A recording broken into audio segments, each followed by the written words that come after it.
আজকে আমাদের মির্জা ফখরুল ইসলাম আলমগীর একটা বক্তৃতা দিছে।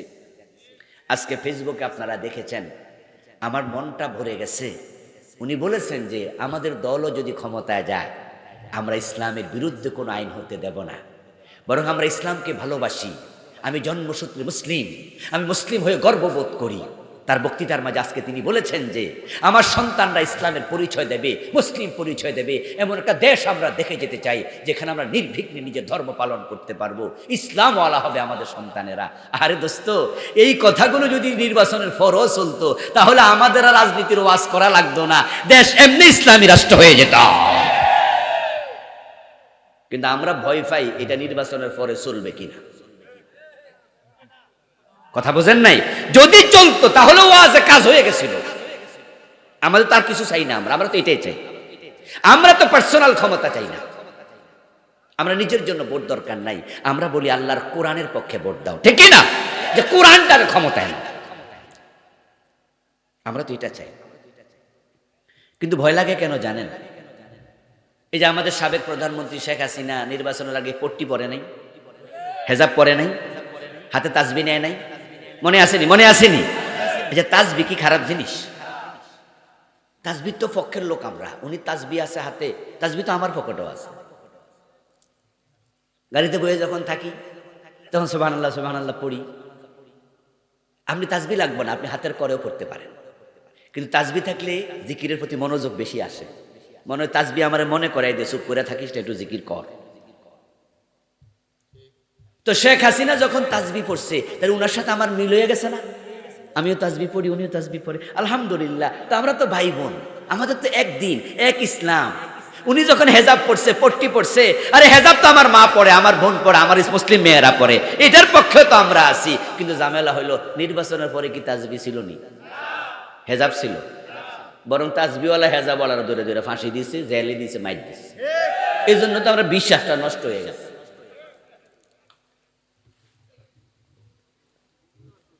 মানে কারে বিশ্বাস করতাম?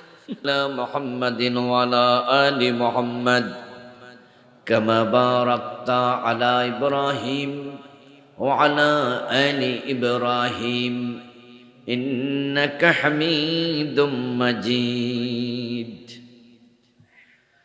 ধনকাজী মিয়াজি বাড়ি জামে মসজিদ কমিটি কর্তৃক আয়োজিত আজকের এই চমৎকার তাফসীরুল কোরআন মাহফিলের সম্মানিত সভাপতি মহতারাম হাজী আব্দুর রব সাহেব, আজকের মাহফিলের সম্মানিত আলোচক মহতারাম মৌলানা আব্দুল মালেক সাহেব, মৌলানা দাউদ হুসাইন মাসউদ সাহেব, মৌলানা নুরুল ইসলাম আশরাফি সাহেব, উপস্থিত অন্যান্য সম্মানিত উলামাই হযরত, জনাব নাসির উদ্দিন সাহেব, জনাব আকবর হোসেন, আমার এই যুবক ভাই সহ এ মাহফিলের সম্মানিত আয়োজক বৃন্দ, উপস্থিত ইসলাম প্রিয় তৌহিদি জনতা, পর্দার অন্তরালের সতী সাধবী, সম্মানিতা মা ও বোনেরা, প্রিয় দিনী ভাইয়েরা, কেমন আছেন আপনারা? যারা রাস্তায় আসেন চলে আসেন, 10 মিনিট 20 মিনিট যতক্ষণ হাতে সময় আছে এসে বসেন। এটা কোরআনের মাহফিল, এখানে বরকত আছে, রহমত আছে, মাগফিরাত আছে, নাজাত আছে। এখানে আল্লাহর পক্ষ থেকে প্রশান্তি নাজিল হয়, কারণ এখানে আল্লাহর কোরআন থেকে তাফসীর হবে। কোরআন কার কালাম? কোরআন কার কথা? আল্লাহর কথার মাঝে বরকত আছে কিনা? রহমত আছে কিনা? এটা শিফাউন লিমা ফিস সুদূর। কোরআন হচ্ছে মানুষের অন্তরের শেফা। আমাদের অন্তরে আছে হ্যাকদ, হাসাদ, গাদাব, ঘৃণা আছে, ক্রোধ আছে, লোভ আছে। আমাদের অন্তরে অনেক কিছু আছে যেগুলো অসুন্দর। কোরআন যদি আমাদের অন্তরে শেফা হয়, তাহলে কোরআনের কারণে আল্লাহ আমাদের এই অন্তরের বেধি, মুনাফিকি, কুফরি, শিরিক আল্লাহ সব দূর করতে পারেন। আল্লাহ সে ক্ষমতা নিশ্চয়ই আছে। আমরা কোরআনের উসিলায় আল্লাহর কাছে দোয়া করি, আল্লাহ আমাদের অন্তরকে পরিচ্ছন্ন করে দাও। আল্লাহ তাআলার লাখো কোটি শুকরিয়া, যে মহান মনিব এ কনকনে শীতের মাঝে কুয়াশাস্নাত রাতে কোরআনের আহ্বানে কোরআনের এই মাঠে আমাদেরকে সামিল হওয়ার তৌফিক দিলেন, যিনি আমাদেরকে সুস্থ রাখলেন। আমরা শুরুতে তাকে কৃতজ্ঞতা জানাই, শুকরিয়া জানাই। সবাই মিলে একবার জোরে জোরে কালিমাতুশ শুকর করি, আলহামদুলিল্লাহ। সম্মানিত ভাইয়েরা, আমি আপনাদের সম্মুখে পবিত্র কোরআন মাজিদ থেকে সূরাতুন নাহলের 36 নম্বর আয়াতে কারিমার আংশিক তেলাওয়াত করেছি। নবীজি সাল্লাল্লাহু আলাইহি ওয়াসাল্লামের পবিত্র মুখনসৃত একখানা ছোট্ট হাদিস পাঠ করেছি। আল্লাহ তাআলা তৌফিক দান করলে এখান থেকে কিছু কথা বলবো, বলুন ইনশাআল্লাহ। আল্লাহ তুমি তৌফিক দাও, আবার বলুন আমিন। আমার প্রিয় ভাই, আমার তেলাওয়াতকৃত আয়াত হচ্ছে সূরাতুন নাহল। কি নাম? আন-নাহল। নাহল শব্দের অর্থ কি? মৌমাছি। মৌমাছি একটি ভালো প্রাণী, ভদ্র প্রাণী, শান্তশিষ্ট প্রতিবাদী প্রাণী। মৌমাছি পরোপকারী প্রাণী। মৌমাছি বড় পরিশ্রমী প্রাণী। এত ছোট্ট একটি প্রাণী, কিন্তু এগুলো এক জায়গায় বসে থাকে না। দেখবেন সারাক্ষণ পাখা নেড়ে নেড়ে ফুল থেকে ফুলে উঠছে। এর মাঝে অনেকগুলো ভালো গুণ আছে, যে গুণগুলো মানুষের মাঝে থাকা দরকার। এই জন্য আল্লাহ তাআলা হয়তো এই প্রাণীর নামে একটা সূরা নাজিল করে আমাদের দৃষ্টি আকর্ষণ করছেন, যে দেখো এই প্রাণীটি কত ছোট, কিন্তু এর কত ভালো গুণ। আমাদেরকে আল্লাহ তাআলা বিভিন্ন ইঙ্গিত করেন বিভিন্ন বিষয়ে, আমাদেরকে শিখাতে চান। এ কোরআন পুরাটাই হচ্ছে জিকির, পুরাটাই উপদেশ, নসিহাত। প্রতিটি শব্দে আমাদের জন্য নসিহাত আছে। তো সূরা নাহল যেহেতু মৌমাছির নামে সূরা, বুঝতে হবে মৌমাছির মাঝেও আমাদের জন্য শিক্ষণীয়। আমরা শিখতে চাই, আমরা জানতে চাই, শিক্ষার কোনো শেষ নাই। বিশ্বজোড়া পাঠশালা মোর, সবার আমি ছাত্র, নতুন করে কত কিছু শিখছি দিবারাত্র। আল্লাহর সৃষ্টির প্রতিটি কণা, আল্লাহর সৃষ্টি প্রতিটি মাখলুক আমাদেরকে আল্লাহ তাআলার উপস্থিতি জানান দেয়। আল্লাহর প্রতিটি মাখলুক প্রমাণ দেয় এ মাখলুকের একজন খালেক আছে। ও ফিল আরদি আয়াতুল লিল মুকিনিন, আল্লাহ তাআলা বলেন জমিনের মাঝে আমি বিশ্বাসীদের জন্য কত নিদর্শন রেখেছি। প্রতিটি মাখলুক প্রমাণ দেয় খালেকের, খালেক আছে। এটা আমাদের বড় সৌভাগ্য যে আমরা জন্মগতভাবে মুমিন, আমরা বিশ্বাসী আল্লাহ আছে। এটা নিয়ে আমাদের অন্তরে কোনো সংশয়, কোনো সন্দেহ নাই। আমরা দৃঢ়ভাবে বিশ্বাস করি। এটা আল্লাহর বড় দয়া আমাদের প্রতি। পৃথিবীর কত বড় বড় শিক্ষিত নাস্তিক আছে। পিএইচডি হোল্ডার, ঢাকা বিশ্ববিদ্যালয় থেকে পিএইচডি নিয়েছে ডক্টর আহমদ শরীফ। ঢাকা বিশ্ববিদ্যালয়ের শিক্ষক ছিলেন, কিন্তু তিনি আল্লাহকে বিশ্বাস করতেন না। তসলিমা নাসরিন এখনো বেঁচে আছে, সে কিন্তু এমবিবিএস ডাক্তার। এমবিবিএস ডাক্তার, মেধা নাই, বুদ্ধি নাই, এটা আমরা কোনোদিন বলি? মেধাবী, শিক্ষিত, স্মার্ট, এবং সে বাংলায় ভালো লিখে, উপন্যাস লিখছে। যদি উপন্যাসগুলো অখাদ্য কুখাদ্য, কিন্তু লিখেছে, বাংলা সে জানে। কিন্তু ডক্টর এমবিবিএস তসলিমা নাসরিন আল্লাহ যে আছে এটা বিশ্বাসই করে না। পৃথিবীতে সবচেয়ে জ্ঞানী গুণী পণ্ডিত মানুষদেরকে তাদের কর্মের স্বীকৃতি স্বরূপ নোবেল প্রাইজ দেয়া হয়। প্রতি বছর সাহিত্যে নোবেল দেয়া হয়, প্রতি বছর শান্তিতে নোবেল দেয়া হয়, চিকিৎসা বিজ্ঞানে নোবেল দেয়া হয়, পদার্থ বিজ্ঞানে নোবেল দেয়া হয়।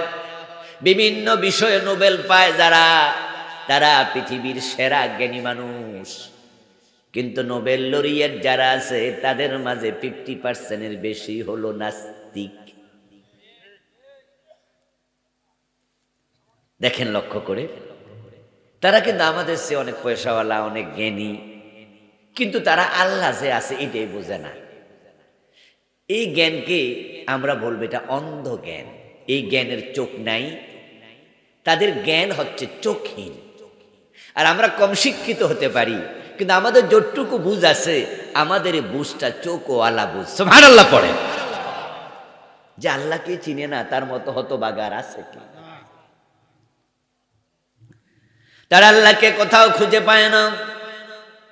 এজন্য নাস্তিকদের সর্বশেষ কথা হলো আনসিন ইজ নাথিং। তাদের সর্বশেষ কথা হলো দেয়ার ইজ নো গড। নাউজুবিল্লাহ পড়ে। যা দেখি না তা মানি না, স্রষ্টা বলতে কেউ নাই। নাউজুবিল্লাহ। তারা স্রষ্টাকে দেখে না, আর আমরা প্রতিটা মাখলুকের দিকে তাকাইলে বুঝি যে মাখলুকের স্রষ্টা আছে। আমরা সব জায়গায় স্রষ্টাকে দেখতে পাই। আল্লাহ সৃষ্টির মাঝে ছোট্ট একটি সৃষ্টি হলো মৌমাছি। তার মাঝে আমাদের জন্য শিক্ষণীয় কি আছে? দু চারটা বলে আমি আয়াতে যাব। আমার প্রিয় ভাই, মৌমাছি হচ্ছে খুব পরিশ্রমী একটি প্রাণী। আর আল্লাহ তাআলা কোরআনে বলছেন, লাকাদ খালাকনাল ইনসানা ফি কাবাদ। আমি মানুষকে কষ্ট সহিষ্ণু করে সৃষ্টি করেছি। মানুষকে তিনি পরিশ্রম করার জন্য সৃষ্টি করেছেন, মানুষকে অলস করে বানান নাই। মানুষকে আল্লাহ তাআলা কর্মী করে বানাইছে। সুবহানাল্লাহ পড়ে। এই জন্য যে মানুষ যত পরিশ্রমী, তার পরিবার তত ভালো থাকে, তার সংসার তত সচ্ছল হয়। পরিশ্রমে সুখ আনে, আছে না এটা কথা? এরপরে কি? পুণ্যে, পরিশ্রমে ধন আনে, পুণ্যে আনে সুখ। অলসতা দারিদ্র আনে, পাপে আনে দুঃখ। পরিশ্রম করলেই যে ভিক্ষু এক ঘরে ভিক্ষা নিয়ে রাস্তায় বইয়া থাকে, অন্য অন্য ঘরে যায় না, তার প্লেট খালি থাকে। আর যে ভিক্ষুক হাঁটে, তার পায়ের মাঝে বরকত থাকে। ঠিক কি না? বাজারে 100 দোকান আছে, 100 দোকানে যদি যায়, 50 দোকানও 5 টাকা করে দিলে 250 টাকা। কিন্তু যে 2-4-5টা দোকানে যায় আর যায় না, পারতাম না আর হাঁটতে, হে 5-5 টাকা লয়ে বইয়া থাকে। আল্লাহ তাআলা মানুষকে পরিশ্রমী বানিয়েছেন। মৌমাছি থেকে শিখে আমরা কাজ করব, আমরা অলস হব না। অলস হওয়া ভালো নয়। মৌমাছি দেখবেন যে কত উড়ে। একজন কবি মৌমাছির পরিশ্রম নিয়ে, তার কাজের গতি নিয়ে কবিতা লিখেছে। মৌমাছি মৌমাছি কোথা যাও নাচি নাচি, দাঁড়াও না একবার ভাই। সে জবাব দেয়, ওই ফুল ফুটে বনে, যাই মধু আহরণে, দাঁড়াবার সময় তো নাই।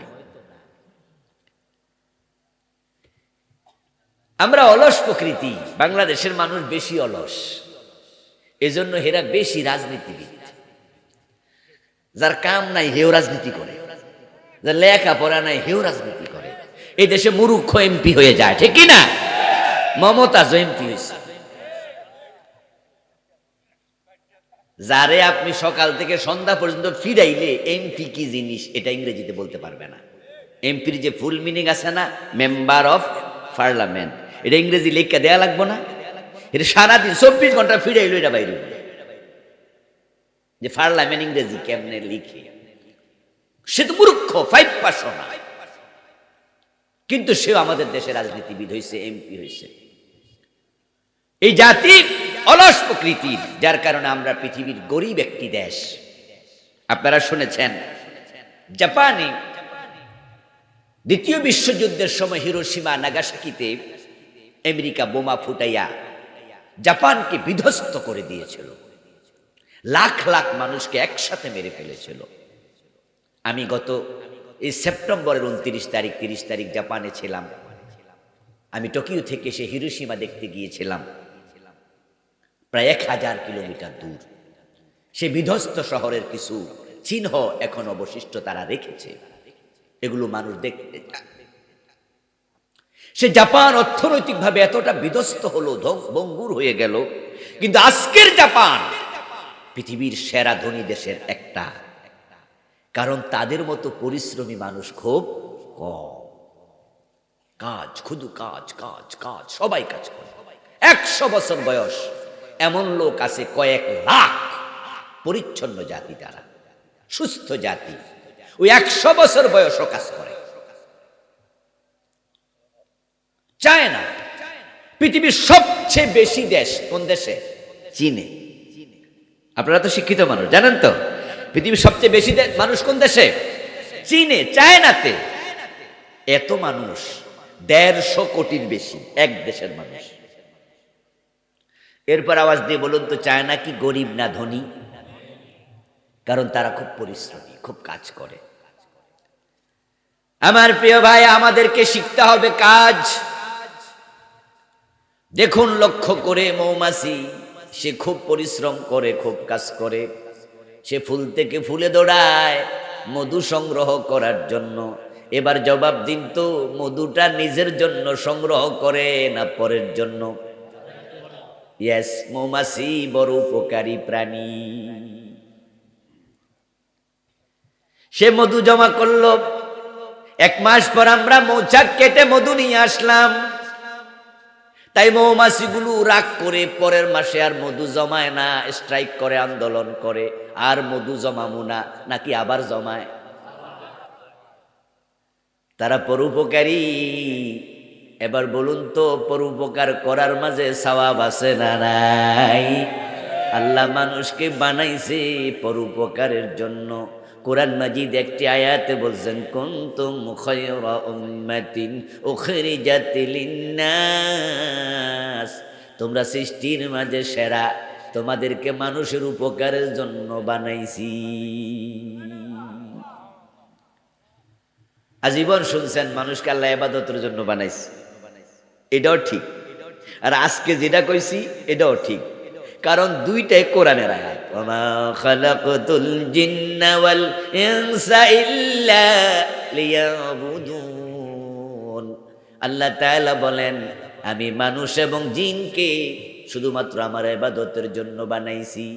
আর এক আয়াতে বলেন, কুনতুম খায়রা উম্মাতিন উখরিজাত লিন্নাস, তোমরা সৃষ্টির মাঝে সেরা, তোমাদেরকে মানুষের কল্যাণের জন্য বানাইছি। এই দুই আয়াতের সমন্বয় হবে। যদি আপনি মানুষের কল্যাণকে ইবাদত মনে করেন, মানুষের উপকার করা, সদকা করা, টাকা দেয়া, যাকাত দেয়া, পয়সা দেয়া, খাবার দেয়া, মানুষের বিপদে সহযোগিতা করা, এগুলা কি ইবাদত নয়? তাহলে মানব কল্যাণ এটাও সেরা ইবাদত। বরং মানুষের কল্যাণ করলে আল্লাহ যত খুশি হয়, আল্লাহকে সেজদা দিল তত খুশি হয় না। এজন্য মানুষের উপকার করার ব্যাপারে কত হাদিস, তার কোনো হিসাব নাই। শত শত হাদিস। নবীজি বলেছেন, দাখালতুল জান্নাহ ওয়া রাআইতু ফিহা রাজুলান ইয়াতাকাল্লাবু, আমি জান্নাতে ঢুকেছি। জান্নাতে ঢুকে মেরাজের রাতে জান্নাত দেখতে গিয়েছি। নবীজি স্বপ্ন যোগেও জান্নাত দেখেছেন। তিনি মেরাজের রাতে অথবা স্বপ্ন যোগে তিনি বলছেন, আমি জান্নাতে ঢুকলাম, ঢুকে দেখি আল্লাহর এক বান্দা জান্নাতে ঘুরে বেড়ায়।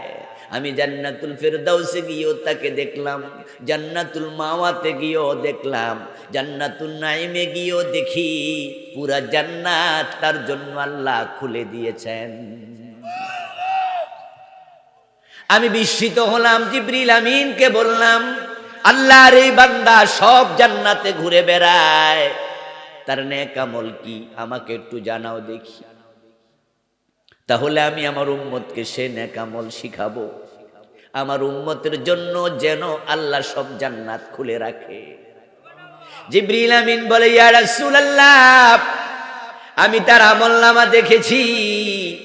দাখালাল জান্নাতা ফি শাজারাতিন কাতাআহা আন যাহরিত তারিক তুযিন নাস, রাওয়াহুল বুখারী। ও নবী শুনুন, তার একটা আমলে আল্লাহ খুশি হইয়া পুরা জান্নাত খুলে দিছে।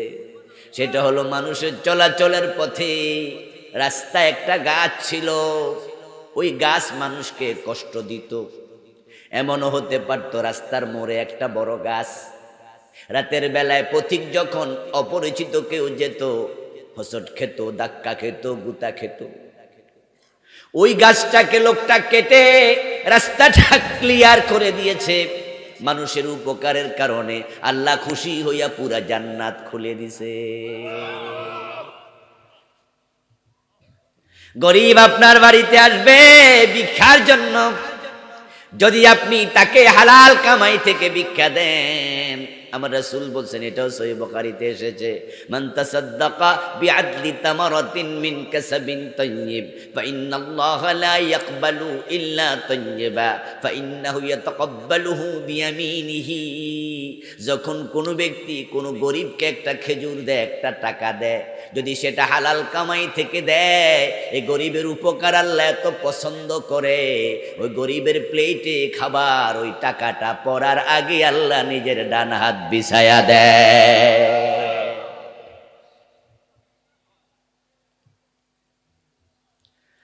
ও দোস্ত, যারা জাহান্নামী হবে, ওই জাহান্নামী লোকদের একটা নিকৃষ্ট চরিত্র হলো তারা মানুষের উপকার করে না। যদি করেও ভোটের আগে দিয়া করে, ভোট গেলে আর করে না। ভোটের আগে কেন করে? নিজের লাভে, ভোটের আশায়। হে জনদরদি সাজে, যখন ভোট শেষ তার জনদরদি গিরিও শেষ। আর কিছু মানুষ আছে সব সময় মানুষের উপকার করে। জাহান্নামীদেরকে যখন জাহান্নামে নেওয়া হবে, তখন জাহান্নামের ফেরেশতারা প্রশ্ন করবে, মা সালাকাকুম সাকার, তোমাদেরকে জাহান্নামে কিসে নিয়ে আসলো, কোন অপরাধ করেছো? তখন জাহান্নামীরা বলবে, লাম নাকু মিনাল মুসাল্লিন ওয়া লাম নাকু নুতঈমুল মিসকিন, আমরা নামাজ পড়তাম না এবং গরিবকে খাবার দিতাম না, ভিক্ষুক আসলে আমি মুখ ফিরিয়ে নিতাম, তাই আল্লাহ আমারে জাহান্নামে পাঠাইয়া দিছে। হাসরের ময়দানে মানুষ যখন আল্লাহর কাছে জান্নাত চাইবে, তখন আল্লাহ কিছু মানুষকে জাহান্নামে দেওয়ার আগে খোঁটা দেবেন। খোঁটা দিয়ে আল্লাহ বলবেন, তুই আমার কাছে কেন জান্নাত চাস? আমি তো তোর কাছে 10টা টাকা চাইছিলাম ওষুধ কিনতে, আমারে তো দেশ নাই। আমি তো ক্ষুধায় পইরা তোর কাছে একটু খাবার চাইছিলাম, খাবার তো খাওয়াস নাই। আজকে জান্নাত কেন চাস? ছোটকালে পড়েছিলাম কবির কবিতা, হাসরের দিন বলিবেন, খোদা হে আদম সন্তান, তুমি মোর সেবা করনি যবে সিনু রোগে অজ্ঞান। বলিবে মানুষ, হে প্রভু করো তার, আমরা কেমনে লইব তোমার পরিচর্যার ভার। বলিবেন, খোদা দেখনি মানুষ কেঁদেছে রোগের ঘোরে, তারই শুশ্রূষা করিলে তুমি সেটাই পাইতে ওরে। কামেল উঠে দেখি, এটা কবির কবিতা না, এটা বুখারীর হাদিসে কুদসি। কবি জাস্ট অনুবাদ করছে, এটা আল্লাহর কথা। ও গরিবরে খাওয়াইলে আমারে খাওয়ানো হতো, ওই মানুষের সেবা করলে আমার সেবা করা হতো। এবার বলুন তো, মৌমাছির ভিতরে পরোপকার করার অভ্যাস আছে না নাই? এই চরিত্রটা আমাদের দরকার আছে না নাই? মৌমাছির আর একটা গুণ হলো, মৌমাছি বড় ভদ্র প্রাণী, পরিচ্ছন্ন প্রাণী, ওরা কোনোদিন ময়লায় বসে না। এই জন্য টয়লেটে, প্রস্রাবখানায় কখনো মৌমাছি পাবেন না। কিন্তু মৌ শব্দ বাদ দিলে আরেকটা অংশ আছে, এটার নাম কি? এই বলেন না কথা, আরেকটা অংশ কি? এর চরিত্র দেখবেন দুই রকম। হে মসজিদেও যায়, সিনেমা হলেও যায়। এমন চরিত্রের কিছু মানুষ আছে না নাই? মাহফিলও যায়, গানেও যায়। হে মৌমাছি না, হে হলো মাছি। সমাজে মৌমাছি বেশি না মাছি বেশি? মৌমাছি একমুখী আর মাছি হলো দ্বিমুখী। যে দ্বিমুখী তাকে বলা হয় মুনাফেক। ইযা লাকুল্লাযীনা আমানু ক্বালু আমান্না ওয়া ইযা খালাউ ইলা শায়াতিনহিম ক্বালু ইন্না মাআকুম। যারা মাসি চরিত্রের মানুষ তারা মুনাফিক। ওরা মুমিনের সাথে গিয়ে মুমিন সাজে, আবার কাফের সাথে গিয়ে কাফের সাজে। কত নেতা সমাজে আছে মাহফিলে যাইয়া 50,000 দেয়, আবার গানে যাইয়াও 1 লাখ দিয়া দেয়। এমন নেতা আসেনি? মাহফিলে আইসা কয় যে আমি আছি আপনাদের সাথে, ইসলাম ওয়ালাদের সাথে আছি। আপনারা তার 1 লাখ টাকা 50,000 টাকা দিলে জিন্দাবাদ কন, আর মনে মনে কন যে এটা না আমাদের আসল নেতা। দুদিন পরে মমতাজের গানে যায়, রুনা লায়লার গানে যায়, বাসুর কনসার্টে যায়, ওখানেও 50,000 1 লাখ দিয়া দেয়। সে দুই পক্ষরে খুশি রাখে। যারা দুদিকে হাত রাখে তারা হলো মুনাফিক। এই চরিত্রটা মাসির চরিত্র। এই জন্য দেখবেন মাসি টয়লেটেও পাওয়া যায়, আবার মিষ্টি দোকানেও পাওয়া যায়, হে জিলাফিতেও বসে, হে ফসরাবের মাঝেও বসে। কিন্তু মৌমাছির চরিত্র হলো সে কখনোই ময়লায় জায়গায় বসে না। মৌমাছি নিয়ে সম্ভবত 71-এ একজন গবেষক গবেষণা করেছেন। তার বাড়ি ছিল অস্ট্রিয়া। ওই বিজ্ঞানীর নাম ফন ফ্রক্স। তিনি এই নিয়ে মৌমাছি নিয়ে গবেষণা করে মৌমাছির যে হুলের মাঝে বিষ আছে, তার মাঝে মানুষের ঔষধ আছে, মৌমাছিকে নিয়ে গবেষণা করার কারণে উনাকে নোবেল প্রাইজ দেয়া হয়েছে। তিনি নোবেল প্রাইজ পেয়েছিলেন এই গবেষণা করে। তো ফন ফ্রক্স তার গবেষণায় লিখেছেন যে কোনো মৌমাছি ময়লায় বসবে না, যদি কখনো বসে সে পথ হারা হয়। বুঝতে হবে সে পথ হারাইছে, এটা তার অভ্যাস না। আমরা কোথাও গেলে কি মাঝে মাঝে পথ হারাই না? আমরা তো ভুল রাস্তায় ঢুকে যাই, পরে মানুষের জিজ্ঞাসা করে আমরা আবার ফিরে আসি। তো আমাদের মেধা আছে, বুদ্ধি আছে, এরপরও আমরা পথ হারাই। আমরা সৃষ্টির সেরা মাখলুক। তো মৌমাছি তো সৃষ্টির সেরা না, ওদের কি ভুল হতে পারে না? এবার ফন ফ্রক্স বলেন, যদি কোনো মৌমাছি ভুলে কোনো ময়লায় গিয়ে বসে, ওই মৌমাছিকে তার দলের লোকেরা মৌসাকে আর জাগা দেয় না। তারা বলে যে তোর পাখার মাঝে ময়লা ঢুকছে, এটা আমাদের মধু নষ্ট করবে, সুতরাং তোর মতো লোক আমাদের দরকার নাই, ওখানে গেলি কেন, যা তুই আউট। তিনি আরেকটু লিখেছেন যে মৌমাছিরা তাকে হত্যা করে, সতীর্থরা তাকে মারে, যদি গেলি কেন, এই ভুল সহ্য করা হবে না। দেখছেন নি কত পরিচ্ছন্ন, যে ভুল জায়গা গেছে ওরা আউট করে দেন, মেরে ফেলে। আরে এত শক্ত হওয়া দরকার নাই। আমরা যদি সমাজে একটু চরিত্র পাইতাম, সুদখোরের কাছে মেয়ে বিয়ে দেব না, ঘুষখোরকে মেম্বার বানাবো না, বাটপার সিটারকে এমপি বানাবো না, ওদেরকে সমাজ থেকে বের করে দেব, দেশটা পরিচ্ছন্ন হয়ে যেত। কোন অসাধু লোক আমাদের নেতা হইতে পারত না। সুদখোর সুদ খাওয়ার আগে চিন্তা করতো সারছে কাম, সুদ খাইলে তো মাইসে আমার ফোলার কাছে মাইয়া বেয়ে দিব না। গোশখোরও পিছার ভাবতো আমি গোশ খাই, এটা মানুষে যদি জানে তাহলে তো আর আমার ফোলার কাছে মাইয়া বিয়ে দিব না, আমার মাইয়ারও ফোলা বিয়া করাইব না, সমাজচ্যুত হয়ে যাওয়া লাগবে। তাহলে ঘোষখোর ঘোষ ছেড়ে দিত, সুদখোর সুদ ছেড়ে দিত। নেতারা যখন জানতো দেশের টাকা মাইরা কানাডায় বাড়ি বানাইলে আমারে আর এমপি বানাবে না, দুর্নীতি বন্ধ হয়ে যেত। তো মৌমাছি অন্যায়কারীকে দৌড়াই দিতে পারে, আমরা অন্যায়কারীকে আবার বুকে জড়াইয়া ধরি। তাহলে বোঝা গেল আমাদের চরিত্র এখনো ভালো হয় নাই, এর সে মৌমাছি বালা। আমার বন্ধু মৌমাছি একমুখী, সে ময়লা জায়গায় যায় না, না যাওয়ার কারণে মৌমাছি নন্দিত। আর মাছি যেহেতু দ্বিচারী চরিত্রহীন, যে মহিলা স্বামীর বিছানায়ও যায় আবার দেবরের বিছানায়ও যায়, চরিত্র ভালো না খারাপ? কথা বুঝেন কিন্তু, যে স্বামীর বিছানাও যায় দেবরের বিছানাও যায়, এমন কিছু মহিলা বাংলাদেশে আছে না? চরিত্রহীন নারী, নিকৃষ্ট নারী, সে দ্বিচারী। সে পরকিয়া করে, সে খারাপ মহিলা। ঠিক মাসির মাঝে চরিত্রটা আছে। সে টয়লেটে যাই বয়ে যাব, আবার সে যায় জিলাপি দোকানে বয়ে যাবে। এই জন্য মাসির সাথে আমাদের চরিত্র কি, আমাদের ব্যবহার কি? মাসি আছে যেখানে, কিল থাপ্পড় সেখানে। তাই দেখবেন যে মাসিরে ফিডানি ছাড়া আর কিছু আমরা দেই না। এজন্য সে যদি খাবার টেবিলে বসে কই থাপ্পড় মার, হে কিন্তু খারাপ খাবার বয়ে নষ্ট করে ফেলবে। যখন বিছানায় মাসি পাওয়া যায় কই বিছনা ঝাড়ু দিয়ে ফিডা, টয়লেটে মাসি পাইলে জুতা দিয়ে ফিডা। সব জায়গায় মাইর খায়, কারণ তার চরিত্র ভালো না। ঠিক যারা 2 নম্বর আছো, ফেরেশতার মায়ের অপেক্ষা করো, তোমার চরিত্র ভালো না। মরার সময় ফেরেশতা চাবুক নিয়ে আসবে, চাবুক।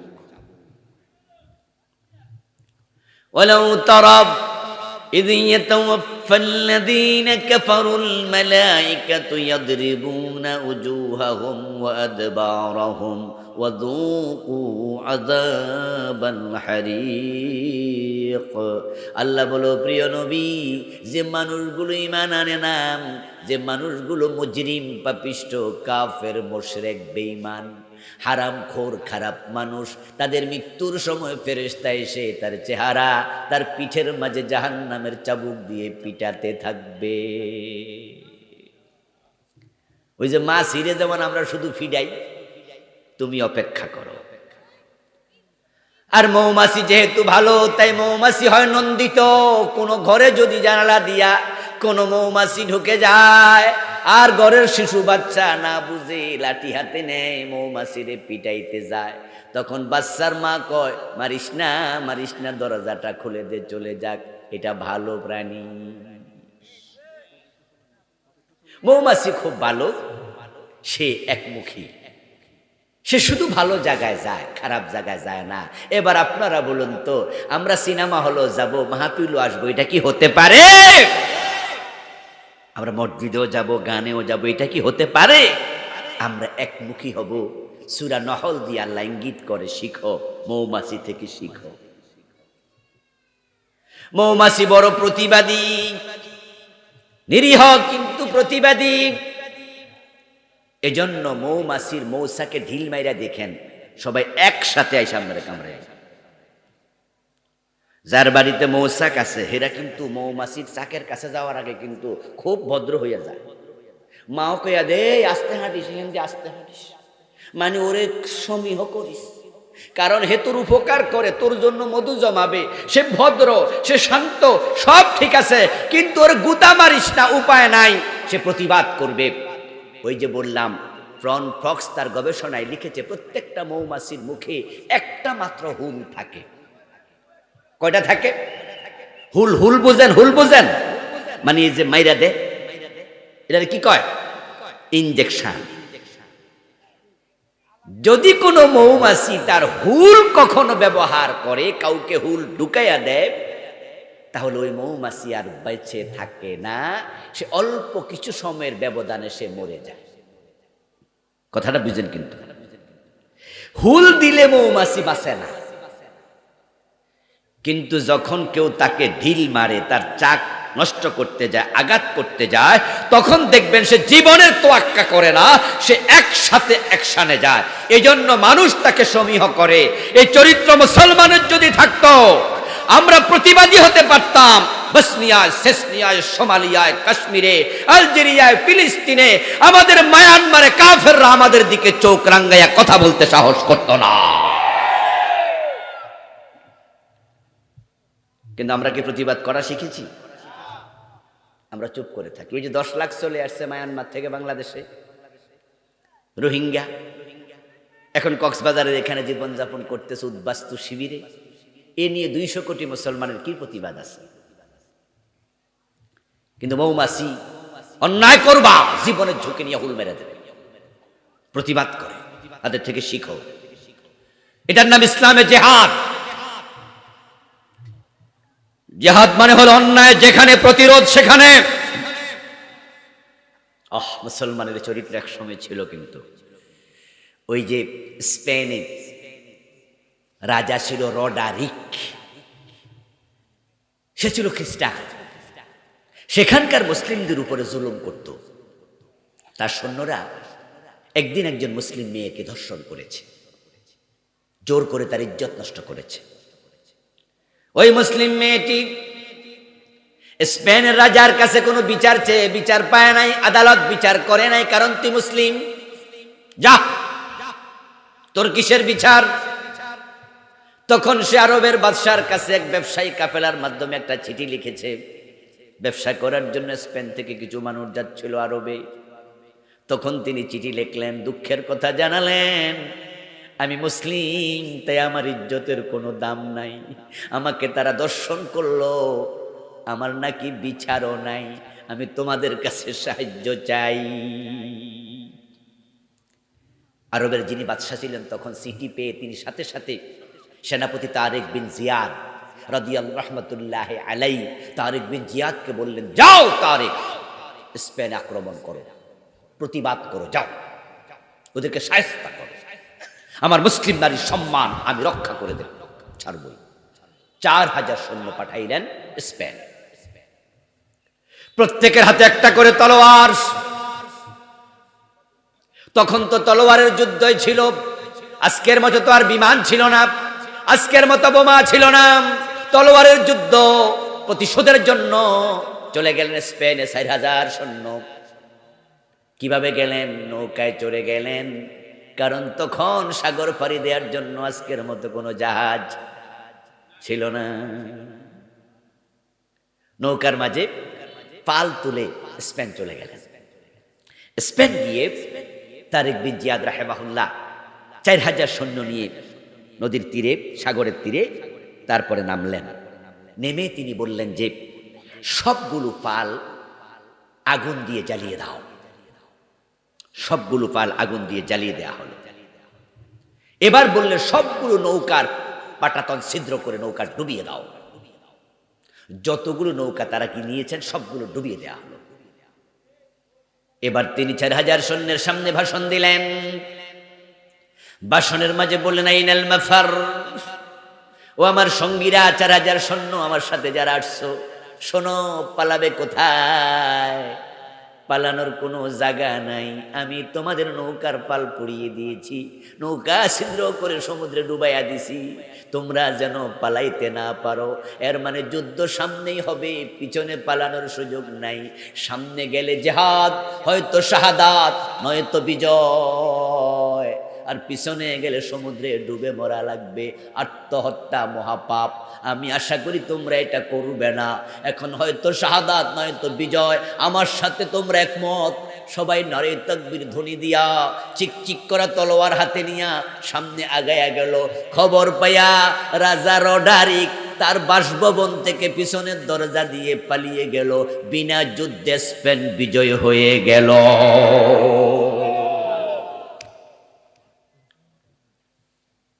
স্পেনে কালেমার পতাকা উড়েছিল 6 থেকে 700 বছর। মৌমাছির মাঝে প্রতিবাদ আছে, মুসলমানের মাঝে এটা ছিল, কিন্তু এখন এটা হারাইয়া গেছে। আমরা ব্যক্তিগতভাবে এটা অর্জন করতে চাই। আমার বোনের দিকে চোখ তুলে কেউ তাকাবে, তার চোখ থাকবে কেমনে? আমার ইসলামের দিকে কেউ হাত তুলে তাকাবে, তার হাত থাকবে কেমনে? আমার ইজ্জত, আমার দ্বীন, আমার ঈমান হেফাজতের জন্য মৌমাছির মতো হুল ফুটালে মরে যায়, আমরাও প্রয়োজনে জীবন দেব, ঈমান বিক্রি করব না, ইজ্জত বিক্রি করব না। মৌমাছি, মৌমাছি বড় ঐক্যবদ্ধ প্রাণী। এজন্য দেখবেন যে তারা কখনো একা একা চলে না, একা একা বাসা বানায় না। আপনি বাসা ভেঙে দেন, তার গাছ কেটে দেন, সবাই মিলে আরেক জায়গায় একসাথে থাকে। কোনো মৌমাছিকে আলাদা থাকতে দেখছেন? সিস্টেমে নাই। ওয়াতাসিমু বিহাবিলিল্লাহি জামিআন ওয়া লা তাফাররাকু।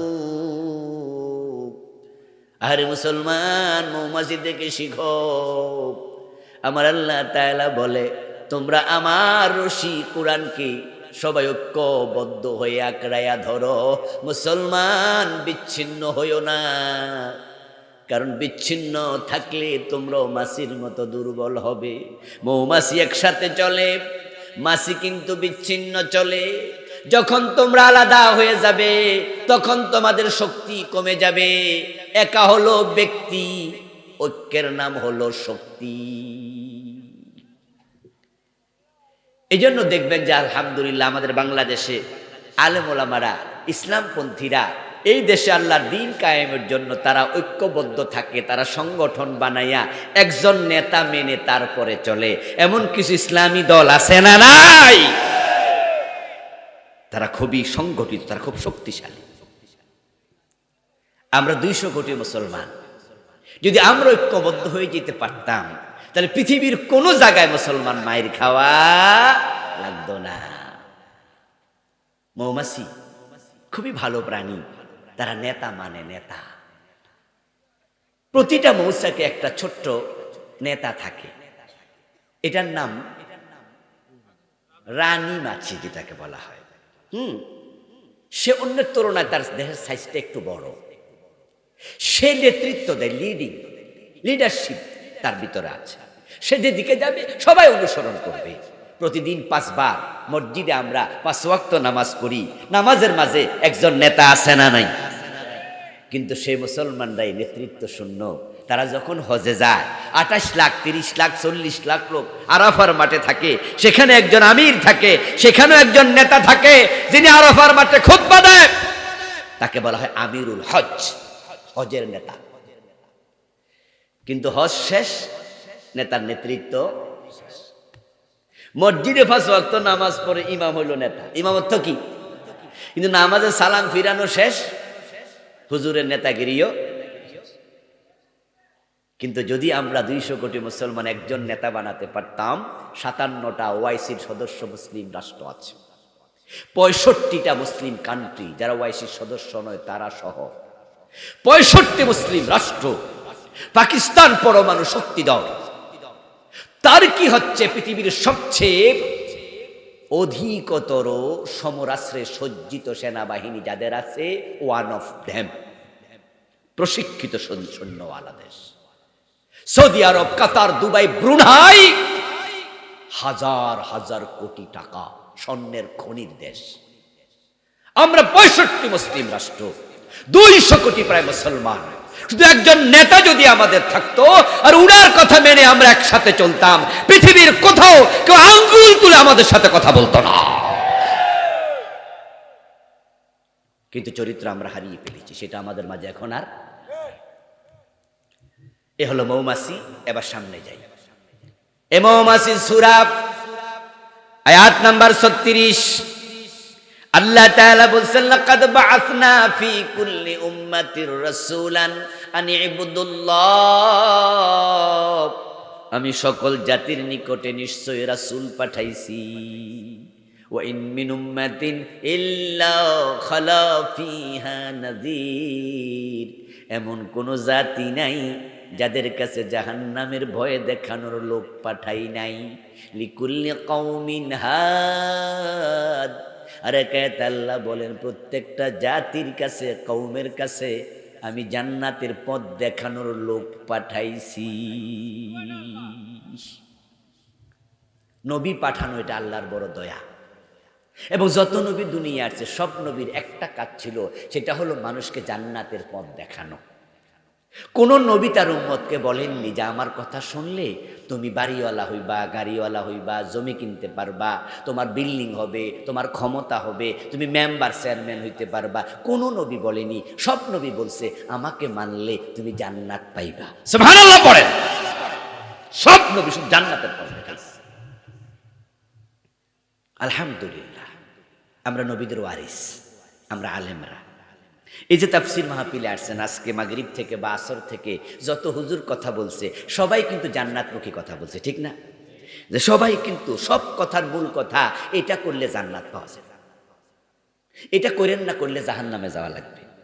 যদি আমাদের কিছু কথা আপনাদের কাছে রাজনীতি মনে হয়, যে হ্যাঁ না হুজুর কথা তো সবই কয় কিন্তু ফাঁকে ফাঁকে কিছু রাজনীতিও করে, আমি আপনাকে বলছি দোস্ত ঠিক বলেছেন, আমার কথায় রাজনীতিও থাকবে। কারণ নবী মুহাম্মাদের জীবনে রাজনীতি আছে না নাই? আবু বকর ওমরের জীবনে রাজনীতি আছে না নাই? আল্লাহর কোরআনের ভিতরে রাজনীতি আছে না নাই? তো সেটাও তো জান্নাতের জন্যই। কারণ যারা ব্যবসা করে তাদেরকে আমরা বলি ব্যবসাও করো জান্নাতেও যাও, তাহলে হালাল ব্যবসা করো, কারণ তোমার ব্যবসা যেন তোমাকে জাহান্নামে নিতে না পারে, সতর্ক হও। যে ব্যবসায়ী ওজনে কম দেয়, যে ব্যবসায়ী মালে ভেজাল দেয়, যে ব্যবসায়ী 2 নাম্বার জিনিসকে 1 নাম্বার কইয়া মিছা কথা কইয়া বেচে, ওই ব্যবসায়ী কি জান্নাতি না জাহান্নামী? তাহলে আমি ব্যবসা শিখাচ্ছি যে ব্যবসা করো, পয়সাওয়ালা হবে, বাড়িওয়ালা গাড়িওয়ালা হবে, ইসলাম মানা করবে না। হযরত ওসমান তো অনেক ধনী মানুষ ছিলেন, ঠিক কি না? বড় ব্যবসায়ী ইমাম আবু হানিফা ছিলেন, ব্যবসা ইমাম বুখারীও করেছে। আমাদের রাসূল মুহাম্মদ সাল্লাল্লাহু আলাইহি ওয়াসাল্লাম কি ব্যবসা করেন নাই? কিন্তু ব্যবসা কিভাবে করতে হবে আমি শিখাই, যেন ব্যবসা করেও জান্নাত পাওয়া যায়। ঠিক রাজনীতি যারা করে তাদের কি জান্নাত দরকার নাই? কথা বলেন না প্লিজ। রাজনীতিবিদদের জান্নাত দরকার আছে না নাই? তাহলে কেমনে রাজনীতি করলে জান্নাত পাওয়া যায় এটা ওদের শিখানো লাগবে না? এজন্যই তো বলি আলহামদুলিল্লাহ আমরা সকল ইসলামী রাজনীতির কথা বলি। আমরা ওয়াজে যখন বলি আমরা ইসলামী রাজনীতির কথা বলি। ইসলামী রাজনীতি মানে কি? যে আপনার রাজনীতিটাও ইসলাম দিয়ে সাজানো লাগবে। আমরা যখন বিয়ে করি, আমরা কি বিয়ে করার সময় বিধর্মীদের রীতি বিয়ে করব? আমাদের বিয়েতে 2 জন সাক্ষী থাকে কিনা? মোহরানা নির্ধারণ করা হয় কিনা? ইজাব কবুল আছে কিনা? এই বিয়ে কি হিন্দু করে না? হিন্দু কি মোহরানা নির্ধারণ করে? 2 জন সাক্ষী আমাদের মতো তারা রাখে? তাদেরও বিয়ে আছে, আমাদের সাথে মিলে না। তারাও ব্যবসা করে, আমাদের সাথে মিলে না। তারাও লেনদেন করে, আমাদের সাথে মিলে না। তো আমরাও ব্যবসা করব, আমরাও বিয়ে করব, আমরাও লেনদেন করব। হিন্দুরাও রাজনীতি করে, বৌদ্ধরাও রাজনীতি করে, আমরা মুসলমানরাও রাজনীতি করব। আমাদের অর্থনীতি হবে ইসলাম দিয়ে সাজানো, আমাদের বিয়ে হবে ইসলাম দিয়ে সাজানো, আমাদের লেনদেন হবে ইসলাম দিয়ে সাজানো, আমাদের রাজনীতিও হবে ইসলাম দিয়ে সাজানো। আমাদের ওয়াজে কিন্তু কাজ হয়, আলহামদুলিল্লাহ পড়েন। কাজ হয় না তা না। সবচেয়ে বড় প্রমাণ আজকে আমাদের মির্জা ফখরুল ইসলাম আলমগীর একটা বক্তৃতা দিছে। আজকে ফেসবুকে আপনারা দেখেছেন, আমার মনটা ভরে গেছে। উনি বলেছেন যে আমাদের দলও যদি ক্ষমতায় যায়, আমরা ইসলামের বিরুদ্ধে কোনো আইন হতে দেব না, বরং আমরা ইসলামকে ভালোবাসি। আমি জন্মসূত্রে মুসলিম, আমি মুসলিম হয়ে গর্ববোধ করি। তার বক্তৃতার মাঝে আজকে তিনি বলেছেন যে আমার সন্তানরা ইসলামের পরিচয় দেবে, মুসলিম পরিচয় দেবে, এমন একটা দেশ আমরা দেখে যেতে চাই যেখানে আমরা নির্বিঘ্নে নিজের ধর্ম পালন করতে পারবো, ইসলামওয়ালা হবে আমাদের সন্তানেরা। আরে দোস্ত, এই কথাগুলো যদি নির্বাচনের পরও চলতো তাহলে আমাদের আর রাজনীতির ওয়াজ করা লাগতো না, দেশ এমনি ইসলামী রাষ্ট্র হয়ে যেত। কিন্তু আমরা ভয় পাই এটা নির্বাচনের পরে চলবে কিনা। কথা বোঝেন নাই? যদি চলতো তাহলে ওয়াজে কাজ হয়ে গেছিল। আমাদের তার কিছু চাই না, আমরা তো এটাই চাই। আমরা তো পার্সোনাল ক্ষমতা চাই না, আমরা নিজের জন্য ভোট দরকার নাই। আমরা বলি আল্লাহর কোরআনের পক্ষে ভোট দাও, ঠিক কি না? যে কোরআনটার ক্ষমতায় না, আমরা তো এটা চাই। কিন্তু ভয় লাগে কেন জানেন? এই যে আমাদের সাবেক প্রধানমন্ত্রী শেখ হাসিনা নির্বাচনের আগে পট্টি পরে নাই, হেজাব পরে নাই, হাতে তাসবিহ নেয় নাই, মনে আসেনি? মনে আসেনি? এই যে তাসবিহ কি খারাপ জিনিস?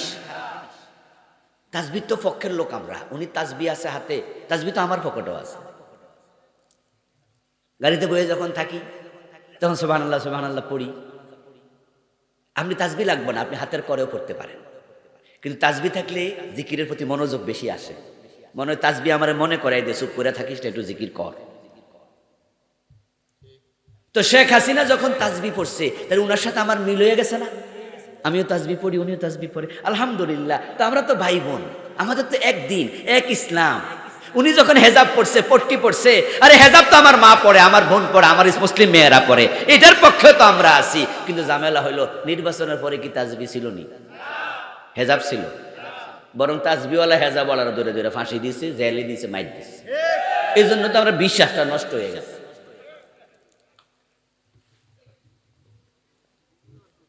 মানে কারে বিশ্বাস করতাম? খুব মুসিবতে আছি। আল্লাহ তাআলা নবী রাসূল পাঠালেন। সব নবী সব রাসূল মানুষকে একটা দাওয়াত দিয়েছে, জান্নাতে যাও, জান্নাতে চলো। এখন আমার সামনে আজকে যারা আছেন বলুন তো, আমরা সবাই জান্নাতে যেতে চাই? যেতে চাই সবাই? আল্লাহ তুমি কবুল করো, বলেন আমিন। জান্নাতে আমাদের চূড়ান্ত চাওয়া, এটা আমাদের একমাত্র চাওয়া, এটা একমাত্র পাওয়া, এটা পাইলে আমরা খুশি। এখন এই জান্নাত পেতে হলে কি করতে হবে? নবীদের দাওয়াত মানতে হবে। আমি যোগে যোগে রাসূল পাঠিয়েছি প্রতিটা কওমে। আমার নবীগণ মানুষের কাছে গিয়ে একটা দাওয়াত দিয়েছে, আনি ইবুদুল্লাহ ওয়াজতানিবুত তাগুত। সব নবী একটা দাওয়াতে দিছে, আনি ইবুদুল্লাহ ওয়া লাকাদ বাসনা ফি কুল্লি উম্মাতির রাসূলা আনি ইবুদুল্লাহ ওয়াজতানিবুত তাগুত। এই একটা দাওয়াতের জন্য আমি লাখ লাখ নবী পাঠাইছি। নবীর সংখ্যা অগণিত, কিন্তু দাওয়াত কয়টা? আমি মাত্র বললাম দাওয়াত কয়টা? সবাই দয়া করে কথা বলেন, দাওয়াত কয়টা? নবীর সংখ্যা কত? অগণিত। 1,24,000 যে হাদিসটা আছে এটা গ্রহণযোগ্য নয়, গায়রে মাকবুল। এটা খবরে ওয়াহিদ, এটা আকীদার ক্ষেত্রে গায়রে মাকবুল, গ্রহণযোগ্য নয়। মুহাদ্দিসদের কথা, এটা আমার কথা নয়। নবীর সংখ্যা, রাসূলের সংখ্যা আল্লাহ বলেন নাই কোরআনে, বলেন নাই রাসূল হাদিসে, মুতাওয়াতির হাদিসে নাই। একটা হাদিস আছে, এটা গ্রহণযোগ্য। এই জন্য আমাদের আকীদা হলো নবী রাসূলের সংখ্যা অগণিত, অসংখ্য। কোরআনে নাম ধরে আল্লাহ বলেছে 25 জন। কয়জন? এর বাহিরে আছে অনেক যাদের নাম আসে নাই, হাদিসে আসছে অনেক। এখন এই যে নবী এবং রাসূল অগণিত, দাওয়াত মাত্র একটা। এবার বলুন তো, সব নবী কি এককালে না ভিন্ন ভিন্ন? মূসা যখন দাওয়াত দেয় ঈসা তখন ছিলেন না। ঈসা আলাইহিস সালাম যখন দাওয়াত দেন তখন ইব্রাহিম আলাইহিস সালাম ছিলেন না। ইব্রাহিম আলাইহিস সালাম যখন দাওয়াত দেন হুদ আলাইহিস সালাম তখন ছিলেন না। হুদ আলাইহিস সালাম যখন দাওয়াত দেন আদম তখন ছিল না। আদম যখন দাওয়াত দেয় নবী মুহাম্মদের তখন জন্মই হয় নাই। ভিন্ন ভিন্ন কাল, কিন্তু দাওয়াত অভিন্ন। ভিন্ন ভিন্ন দেশ। নবী মুহাম্মদ দাওয়াত দিয়েছেন মক্কায়, মদিনায়, ঠিক না? আরবে। মূসা আলাইহিস সালামের জন্ম হলো যায় মিশরে, উনি দাওয়াত দিয়েছেন মিশরে। ঈসা আলাইহিস সালামের জন্ম বাতলেহাম, ফিলিস্তিনের ওদিকে, তিনি দাওয়াত দিয়েছেন সেখানে। হযরত ইব্রাহিমের জন্ম ইরাকে, তিনি দাওয়াত দিলেন ইরাকে আর সিরিয়ায়। এক এক নবী এক এক দেশ, এক এক সময়। এরপরে বলুন তো, নবীরা যদি এক জায়গায় একত্রিত হতো, একজনের কথা আরেকজন বুঝতো নি? 4টা আসমানি বড় বড় কিতাব, এক ভাষা না 4 ভাষা? তাওরাত ইব্রানি, জাবুর ইউনানি, ইনজিল সুরিয়ানি, কোরআন। এটাও আমি কোন লাগবো, বাকি এটি না জানেন, এটা তো আপনারা জানেন, এটা আপনারা কোন না, সব আমার দিয়া কয়বে। কোরআন কোন ভাষা? 4 কিতাব 4 ভাষায়। আচ্ছা, মসজিদে হারামের বর্তমান সবচেয়ে বড় ইমাম, বড় খতিব আব্দুর রহমান সুদাইস হাফেজাহুল্লাহ, উনি যদি বাংলাদেশে আগমন করে বেড়াইতে আসে, আর আমি এয়ারপোর্টে যাইয়া উনার একটা ফুলের মালা দিয়া, ফুলের তোড়া দিয়া বলি, হুজুর বালা আসেননি, বুঝবনি? কারণ উনার ভাষার সাথে আমার ভাষার কোনো, তো মূসার সাথে ঈসার ভাষা মিলবে না। ঈসা আলাইহিস সালামের সাথে আবার হযরত দাউদ আলাইহিস সালামের ভাষা মিলবে না। তো নবীদের ভাষার মিল নাই, জন্মের সময়ের মিল নাই, জন্মের দেশের মিল নাই, কিন্তু দাওয়াত অমিল না মিল। এটাই প্রমাণ করে কোন নবী মন গড়া দাওয়াত দেয় নাই, সব নবীকে দাওয়াত শিখাইছে কে? দাওয়াত কয়টা? মাশাআল্লাহ, বলেন কয়টা? এবার বলুন তো, জান্নাতের রাস্তা কয়টা? মাশাআল্লাহ, ঠিক কথা, একটা। নোয়াখালীর মানুষ তো এমনি আলেম, আসলে এত আলেম বাংলাদেশে খুব কম জায়গায় আছে। আলহামদুলিল্লাহ, আলহামদুলিল্লাহ পড়ে, এটা আপনাদের গর্ব। বাংলাদেশে যতগুলো জেলা আছে অধিকাংশ জেলাতে নোয়াখালীর আলেমরা ইসলাম প্রচার করছে, শিখাইছে, মাদ্রাসা বানাইছে। এই জন্য আমরা বলি, আমরা আশাবাদী নোয়াখালী থেকে ইসলামের বিপ্লব শুরু হবে ইনশাআল্লাহ। এটা আপনাদের করতে হবে, ইসলামের পক্ষে জোয়ার তুলুন। নবীজি একদিন হাতে একটা কাঠি নিলেন, মাটির মাঝে অনেকগুলো আঁক দিলেন, আঁকা বাঁকা। তারপরে মাঝখানে একটা সোজা আঁক দিলেন। উপস্থিত সাহাবীদেরকে জিজ্ঞাসা করলেন, তোমরা কিছু বোঝো? উপস্থিত সাহাবারা বলল, ইয়া রাসূলুল্লাহ, বুঝলাম না তো। নবীজি বললেন যে আঁকা বাঁকা সবগুলো জাহান্নামের রাস্তা, আর সোজা একটা, এটা আল্লাহর জান্নাতের রাস্তা। জান্নাতের রাস্তা কয়টা? বাঁকা না সোজা? আল্লাহ কয়জন? নবীদের দাওয়াত কয়টা? সবকিছু এক জায়গায় এসে মিলে যাচ্ছে। এরপরও যদি সোজা রাস্তা জান্নাত না পান, দোষ কি আল্লাহরে দেয়া যাবে? এখন নবীদের দাওয়াত ছিল একটি, ওই একটা দাওয়াত যারা গ্রহণ করবে না তারাই তো শেষ। কারণ যার ফোলা আছে 5 জন, একজন মইরা গেলে কয়জন থায়? যার ফোলা আছে 2 জন, একজন মরে গেলে কয়জন থায়? যার ফোলা আছে 1 জন, হেরা মইরা গেলে কয়জন? তো নবীদের দাওয়াত কয়টা? যদি একটা মিস যায় তাহলে ঈমান নাই। কথা কি বুঝাইতে পারতেছি আমি? নবীদের দাওয়াত গ্রহণ করার নাম ঈমান, ওই দাওয়াত মিস করার নাম কুফর। এখন বাংলাদেশে তো মুসলমান আছে অনেক, কিন্তু নবীর দাওয়াত গ্রহণ করার মতো লোকের বড় অভাব। আব্দুর রহমানের অভাব নাই। এই জন্য আল্লামা ইকবাল রাহিমাহুল্লাহ উনি বিলেত থেকে ফিরে, ইউকে থেকে ফিরে এসে বলেছিলেন, আমি বিলেতে গিয়েছি, সেখানে ইসলাম পেয়েছি, মুসলিম পাই নাই। আর ভারত উপমহাদেশে মুসলমানের অভাব নাই, কিন্তু তাদের মাঝে ইসলাম নাই। এই দেশের আব্দুল্লাহ বিড়ি টানে, আব্দুর রহমানের গাঁজা টানে। কথা বোঝেন নাই? নাম হলো আব্দুর রহমান, হে নামাজে কক্ত পড়ে না, এমন আছে না? নাম আব্দুল্লাহ, হে গাঁজা খাইতেছে, নাম আছে কামে নাই। এই দেশে বাদশা মিয়া ভিক্ষা করে, নাম কি? অথচ কি করতেছে? বাদশা মিয়া ভিক্ষা করে। আরে নাম রে। ও দোস্ত, নবীদের একটা দাওয়াত, এটা গ্রহণ না করলে শেষ। ওই দাওয়াতটার অংশ হলো দুটা, আনি ইবুদুল্লাহ ওয়াজতানিবুত তাগুত, আল্লাহর ইবাদত করো এবং এবং এর পরে আরো শব্দ আছে, ওয়াও। ওয়াও শব্দের অর্থ হলো এবং। এটাকে আরবিতে বলে হরফে আতফ। আগেরটা মাউতুফে আলাই, পরেরটা মাউতুফ। এই দুইটা মিলে একটা বাক্য হয়। ফজরের নামাজের ফরজ কয় রাকাত? একটু বলুন না, কথা কয় রাকাত? কেউ 1 রাকাত পরে যদি বাড়ি চলে যায় তাহলে সওয়াব পাবে অর্ধেক, নাকি বাদ? তো নবীদের দাওয়াত একটা, অংশ হলো দুইটা। এখন আল্লাহর ইবাদত সবাই করতে রাজি, কিন্তু তাগুতের সাথে সম্পর্ক বিচ্ছিন্ন করো, এটা অনেক মুসলমান মানে না। তাই তারা ইবাদত করে, আবার তাগুতের পক্ষে মিছিল করে।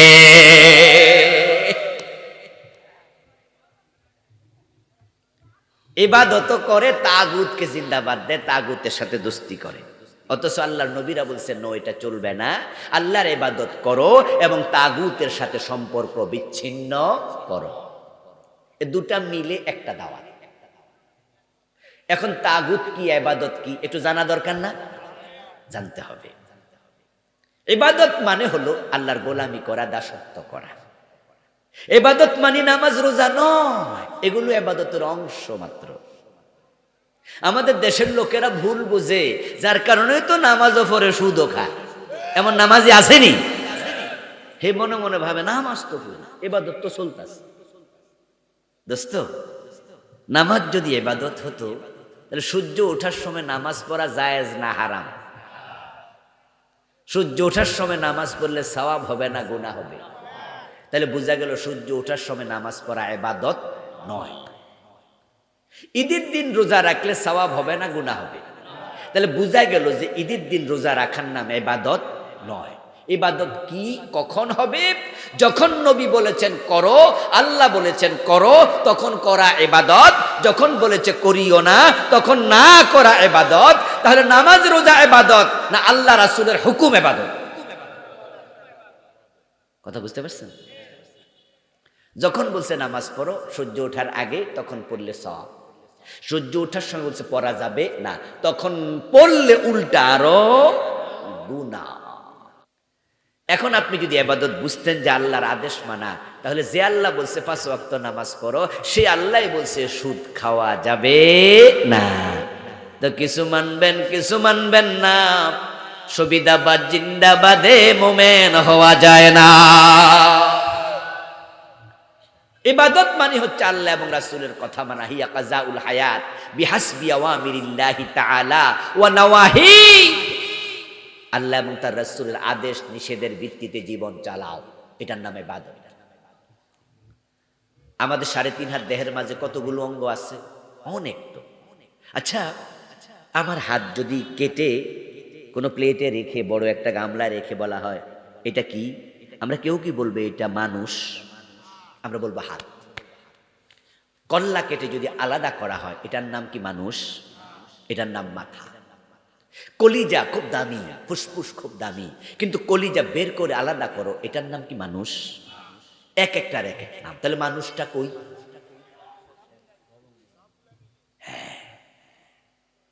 প্রত্যেকটার ভিন্ন নাম, কিন্তু মানুষ হবে তখন সবগুলো একসাথে জোড়া লাগবে যখন। নামাজের নাম নামাজ, রোজার নাম রোজা, হজের নাম হজ, জাকাতের নাম জাকাত, সুদের নাম সুদ, ঘোষের নাম ঘোষ, এক একটার একের নাম। কিছু হারাম, কিছু ফরজ, কিছু ফারায়েজ, কিছু হুরমাত। তুমি সবগুলো যখন মানবা তখন তুমি ইবাদতকারী।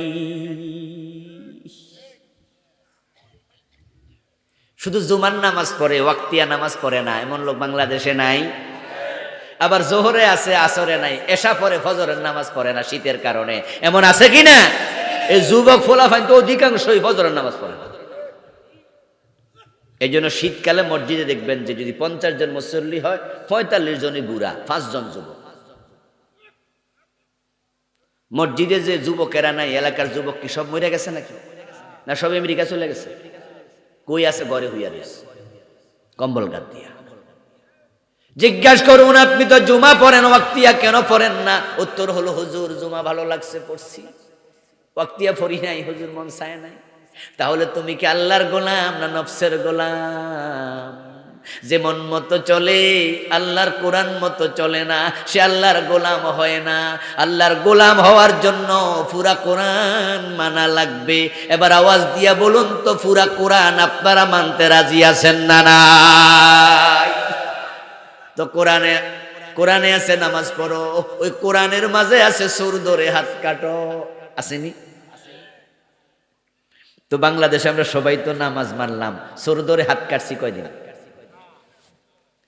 এখানে আর নাই। কোরআনের মাঝে আছে আনাকিমুদ্দিন, কোরআনে আছে আকিমুস সালাহ। তোমরা নামাজ কায়েম করো। সব হুজুর, সব পীর, সব বুজুর্গ, সব খতিব, সব বক্তা সবাই আকিমুস সালাতের ওয়াজ করে। বাংলাদেশে নামাজ কায়েম করো, নামাজ পড়ো, কিন্তু দিন কায়েমের কথাও তো সে কোরআনে আছে। দিন কায়েমের ওয়াজ তো সব হুজুর, সব আলেম করে না। কিছু মানবা, কিছু মানবা না। সুবিধাবাদ জিন্দাবাদে মোমেন হওয়া যায় না। কোরআনে আছে আলালাহুল খালকু ওয়াল আমর, সাবধান, সৃষ্টি যার, আইন চলবে শুধুই তার। এবার আওয়াজ দিয়ে আপনাদের কাছে বলতে হবে, বলুন সৃষ্টি কার? আরো জোরে। জমিন কার? আমরা কার? এই জমিন আইন চলবে কার? কিন্তু চলছে 54 বছর, 55 বছর আল্লাহর আইন না ব্রিটিশ আইন? এই আইন পরিবর্তন করা দরকার আছে না নাই? আমরা সংগ্রাম শুরু করে দিয়েছি। এবার আমরা স্বপ্ন দেখছি, ইসলামের স্বপ্ন। আশা করছি আমরা মাথা তুলে দাঁড়ালে আগামীর বাংলাদেশ কোরআনের বাংলাদেশ হয়ে যাবে। চান? চান ইসলামী বাংলাদেশ? চান কোরআনের বাংলাদেশ? চান? আপনাদের মাথা তুলে দাঁড়াতে হবে, মা বোনদেরকেও দাঁড়াতে হবে, মা খাদিজার মতো ভূমিকা রাখতে হবে। ইসলামের জন্য মা খাদিজা কি না করেছেন। নবীজির কদম মোবারকে টাকা পয়সা যা ছিল সব দিয়ে দিস। খাদিজা রাদিয়াল্লাহু তাআলা আনহা ছিলেন মক্কার একজন সেরা ধনী, ঠিক না? বড় ধনী ছিলেন না? ইসলাম গ্রহণ করার পর নবীজির কদম মোবারকের কাছে সব দিলেন, বলে দিলেন এখন থেকে আমার সকল সম্পদের মালিক আপনি। ইসলামের জন্য যা মনে হচ্ছে আপনি খরচ করেন। এই জন্য আবু বকরও হওয়া লাগবে, মা খাদিজাও লাগবে, ওমরও লাগবে, আলীও লাগবে, তলহা জুবায়ের লাগবে, এখানে খালেদ সাইফুল্লাহর মতো তলোয়ার হাতে নেয়ার মতো টকবক যুবকও লাগবে। আমরা এবার আশাবাদী ইনশাআল্লাহ। দেশ চেঞ্জের দিকে যাচ্ছে। যেখানে আমাদের মির্জা ফখরুল ইসলাম আলমগীর সাহেব ইসলামের কথা বলে ফেলছে, আমরা না হতাশ হওয়ার কোনো কারণ নাই, আলহামদুলিল্লাহ। কারণ এদেশে রামেরাও নাই, বামেরাও নাই। এ হাসানুল হক ইনুফ, এ রাশেদ খান মেনন, এ মুজাহিদুল ইসলাম সেলিম, এই বামপন্থীগুলা সবসময় ইসলামের বিরুদ্ধে কথা বলেছে। ঢাকা বিশ্ববিদ্যালয়ে ইসলামের কথা বলার পরিবেশ ছিল না তাদের কারণে। আর এখন ঢাকা বিশ্ববিদ্যালয়ে নবীজির জীবনীর উপরে সিরাত কনফারেন্স হয়। ঢাকা বিশ্ববিদ্যালয়ের বিসি এখন নামাজের ইমামতি করে নামাজ পড়ায়। আমাদের শহীদ হাদি ঢাকা ইউনিভার্সিটির পাশে মসজিদের সাথেই কবি নজরুলের কবরের পাশে তাকে কবর দেয়া হয়েছে। যদি সাদিক কাইয়েম বিপি না হতো, বর্তমান ভিসি সাহেব না থাকতো, তাহলে বামপন্থীগুলা আমাদের হাদির লাশ ঢাকা বিশ্ববিদ্যালয়ে ঢুকতেই দিত না। কবর দূরের কথা, কথা কি বোঝেন? ওরাই লাশ ঢুকতেই দিত না ঢাকা বিশ্ববিদ্যালয়। আমি ঢাকা বিশ্ববিদ্যালয় থেকে পিএইচডি করা, আলহামদুলিল্লাহ পিএইচডি করেছি 2013-তে। খুব কঠিন সময়, যখন বিশ্ববিদ্যালয়ে যেতাম গবেষণার কাজে। কারণ আমার তো টুপি আছে, আমার তো বড় পাঞ্জাবি আছে, আমি তার সাত গায়ে দেই না। মাঝে মাঝে ভয় হতো কখন কোন দিক থেকে কে কি বলে বসে, কোন আক্রমণ করে বসে। কিন্তু আলহামদুলিল্লাহ এখন যখন কোনো প্রয়োজনে যাই, এখন বুক ফুলাইয়া হাঁটি, মনে কোনো ভয় নাই। কারণ এখন ঢাকা বিশ্ববিদ্যালয় ইসলামের পক্ষে। মর্নিং সজদা ডে, প্রত্যুষ দিবসের প্রতিচ্ছবি। সকালবেলার সূর্য দেখে বোঝা যায় দিনটা কেমন যাবে। আলহামদুলিল্লাহ জাতীয় নির্বাচনের আগে জাকসু চাকসু রাকসু 4টা ইউনিভার্সিটি নির্বাচন কিছুটা ইঙ্গিত করেছে আগামীর বাংলাদেশ কোরআনের বাংলাদেশ হতে যাচ্ছে ইনশাআল্লাহ। ইবাদত মানে হলো কোরআনে যা আছে তা মানো, মা তাকুমুর রাসূল ফাখুযুহু ওয়া মা নাহাকুম আনহু ফান্তাহু। আমার রাসূল যা করতে বলেছেন করো, যা ছাড়তে বলেছেন ছাড়ো। এবার বলুন তো, সুদ খাওয়ার কথা আছে না ছাড়ার কথা? এখন এই সেনবাগ এলাকায় সুদ আছে না নাই? সুদ খায় এমন মানুষ আছে না নাই? সুদের সাথে যে আছে সে তার মায়ের সাথে জেনা করছে। সুদ খেলে 73টা গুনাহ, সবচেয়ে ছোটটা হলো নিজের মাকে বিয়ে করা, নাউজুবিল্লাহ, মানে মায়ের সাথে ব্যভিচার করা। 1 টাকা সুদ খেলে 36 বার জেনার গুনাহ হয়। হাদিস হাদিস। সুদ খাবেন না, সুদ খাবেন না, সুদ খাবেন না, সুদ দেবেন না, সুদের সাক্ষী হবেন না, সুদ লিখবেন না। নবীজি বলছে 4 জন সমান পাপী, সমান পাপী, সমান পাপী। লাআনা রাসূলুল্লাহি সাল্লাল্লাহু আলাইহি ওয়াসাল্লাম আকিলার রিবা ওয়া মুকিলাহু ওয়া শাহিদাইহি ওয়া কাতিবাহু ওয়া ক্বালাহুম সাওয়াউন। সুদী ব্যাংকে চাকরি করবেন না, সুদের সাক্ষী হবেন না, সুদের লেনদেন করবেন না। কম খেয়ে থাকেন, বাড়ি 2 তলা 5 তলা দরকার নাই, কুড়ে ঘরে থাকেন। টাকা যদি আল্লাহ দেয় বানাইয়েন। আর 5 তলা 10 তলা আমরা যারা বানাই, কবরে কি 5 তলা আছে? কয় তলা? 1 তলা তো নাই, মাটি মাটি। পৃথিবীর সবচেয়ে বড় বিল্ডিং এর নাম কি? বুর্জ আল খলিফা, দুবাইতে। এই রোজার আগের রোজা আমিও গিয়েছিলাম দেখতে, 4 দিন ছিলাম দুবাইতে। বুর্জ আল খলিফা দেখতে গেছিলাম। এই যে বুর্জ আল খলিফা, এই খলিফা নামক যে ব্যক্তি, উনি হচ্ছেন আবু দাবি, একটা জায়গা আছে না, ওই আবু দাবির তিনি প্রধান। কিন্তু ওই টাওয়ারটা দুবাইতে। দুবাই সরকার এটা বানাইতে গিয়ে টাকার অভাবে পড়ে গেছে। বিশাল তো, কত হাজার কোটি ডলার যে খরচ হয়েছে আমি জানি না। তো ওটা বানাতে গিয়ে কিছুটা অভাবে পড়ে গেল। তখন এবার আবু দাবির যিনি প্রধান তিনি হেল্প করলো, টাকা দিল। তাই ওনার নামে ওই টাওয়ারের নাম দিছে বুর্জ খলিফা। কিন্তু তিনি মারা গেছেন কিছুদিন আগে। তো কয়দিন আগে দেখলাম ফেসবুকে, এক পাশে ওনার কবরটা দিছে, আরেক পাশে বুর্জ খলিফার ছবিটা দিছে। দিয়ে ফেসবুকে কে লিখছে, যার নামে এত বড় টাওয়ার, তার কবরটা মাটির ঘর। জীর্ণ শীর্ণ সরাইখানা, রাত্রি দিবা 2টি দ্বার, এরই মাঝে দুনিয়াদারি চলছে বড় চমৎকার। রাজার পরে আসছেন রাজা, শয্যা কত বাদ্য ধুম, তুচ্ছ এসব কয়দিন বা চোখ বুজিলে সব নিঝুম। এক সেকেন্ডের নেই ভরসা, মরণ ঘাড়ের পরে, বিপুল সম্পদ করছো জড় ভোগ বিলাসের তরে।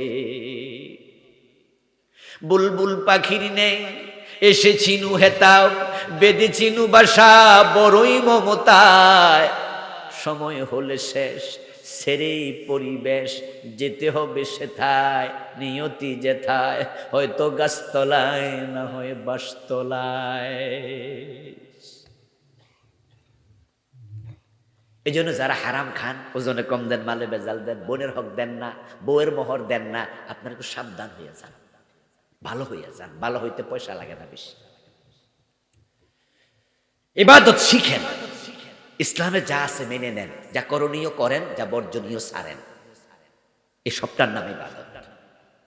ওয়াজিতানিবুত তাগুত, আরেকটা অংশ হলো তাগুতের সাথে সম্পর্ক রাখা যাবে না।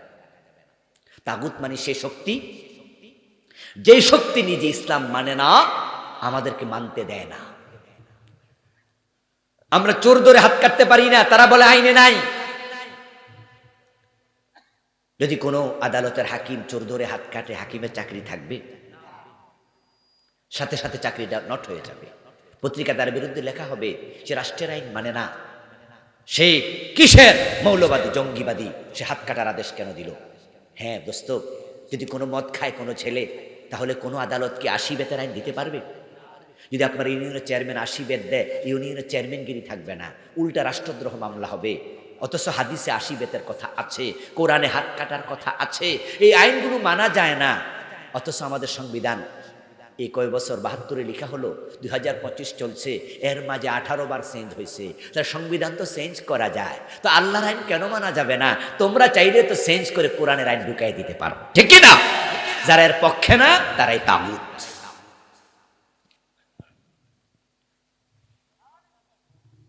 কথা সহজ, কথা সোজা। যারা আল্লাহর কোরআনের পক্ষে নয়, উল্টা চলে, তারা দেশের আইন দেখায়, কোরআনের আইন দেখায় না।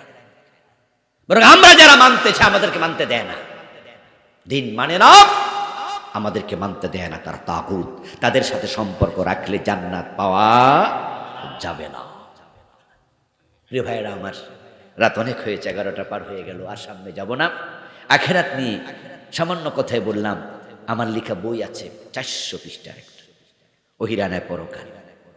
কুফর নেফাক নিয়ে আমার লেখা বই আছে, শিরিক নিয়ে আছে, মোট 9টা বই লিখেছি। মা বাবার খেদমত, সন্তানদের হক, এই বইগুলো আমার লেখা স্টেজে আছে। যারা নিতে চান দোয়ার পরে আমার লেখা বইগুলো নিবেন, পড়বেন। যা ওয়াজ করলাম আমি যেন মানতে পারি, আল্লাহ যারা শুনলো তারা যেন মানতে পারে, আমাদের সকলকে সে তৌফিক দাও। সবাই বলেন আমিন। আমরা সংক্ষেপে দোয়া করে বিদায় নিতে চাই। আল্লাহুম্মা আমিন। আলহামদুলিল্লাহি রাব্বিল আলামিন, ওয়াসসালাতু ওয়াসসালামু আলা নাবিয়্যিনা মুহাম্মদ ওয়া আলিহি ওয়া আসহাবিহি আজমাইন। রব্বানা যালামনা আনফুসানা ওয়া ইন লাম তাগফির লানা ওয়া তারহামনা লানাকুনান্না মিনাল খাসিরিন। রব্বানা আতিনা ফিদ দুনিয়া হাসানাহ ওয়া ফিল আখিরাতি হাসানাতাও ওয়া কিনা আযাবান নার। রব্বিরহামহুমা কামা রাব্বায়ানি সগীরা। হে রব্বুল আলামিন, আজকের এই মাহফিল তুমি কবুল করে নাও। ইয়া আল্লাহ, আমাদের জীবনের সবগুলা গুনাহ মাফ করে দাও। ইয়া আল্লাহ, আমাদের কারো মা নাই, কারো বাবা নাই, আপনজন প্রিয়জন কবরে, সকলের কবরকে জান্নাতের টুকরা বানায় দাও। ইয়া আল্লাহ, আজকের এই মাহফিলের জন্য যারা টাকা দিল, পয়সা দিল, বুদ্ধি পরামর্শ দিল, সকলের জন্য মাহফিলকে নাজাতের ওসিলা বানায় দাও। ইয়া আল্লাহ, প্রবাস থেকে অনেক ভাইরা সহযোগিতা করেছেন, তাদেরকে প্রবাসে নিরাপদে থাকার তৌফিক দাও। ইয়া আল্লাহ, আমার প্রিয় ভাই আকবর হোসেন যুবকদেরকে সাথে নিয়ে এই মাহফিল করলো। ইয়া আল্লাহ, এই যুবকগুলাকে হযরত ওমরের মতো ঈমানওয়ালা বানায়া দাও। ইয়া আল্লাহ, আকবর হোসেনকে তুমি সুস্থ সালামতের জীবন দাও। এই যুবকগুলাকে খালেদ সাইফুল্লাহর মতো দিনের মুজাহিদ বানায়া দাও। আজকের মাহফিলের সভাপতি মুহতারাম হাজী আব্দুর রব সাহেবের নেক হায়াত দারাজ করে দাও। এলাকাবাসীর উপর রহমত নাজিল করো। ইয়া আল্লাহ, আমার মা বোনেরাও এসেছে মাহফিল শোনার জন্য, আমার সম্মানিতা মা বোনদেরকে ফাতেমাতু জাহরার মতো ঈমান আমলওয়ালা বানায়া দাও। ইয়া আল্লাহ, বাংলাদেশকে কোরআনের জন্য তুমি কবুল করে নাও। এ জমিনকে কোরআন দিয়ে তুমি চালাও। এ দেশ কোরআন দিয়ে চলছে এমন দৃশ্য দেখে মরার তৌফিক আমাদের দাও। ইয়া আল্লাহ, আমরা একটাবার তোমার কাছে ভিক্ষা চাই। ইয়া আল্লাহ, একটাবার হলেও কোরআনের দেশ দেখার তৌফিক দাও। ইয়া আল্লাহ, কোরআন দিয়ে সমাজ চলছে। ইয়া আল্লাহ, সংসদ ভবন কোরআনের আলোকে আলোকিত হয়েছে, আমাদের দেখার একটাবার তৌফিক দাও আল্লাহ। এই জাতির অন্তরকে কোরআনের দিকে তুমি আবার ঝুঁকায়া দাও।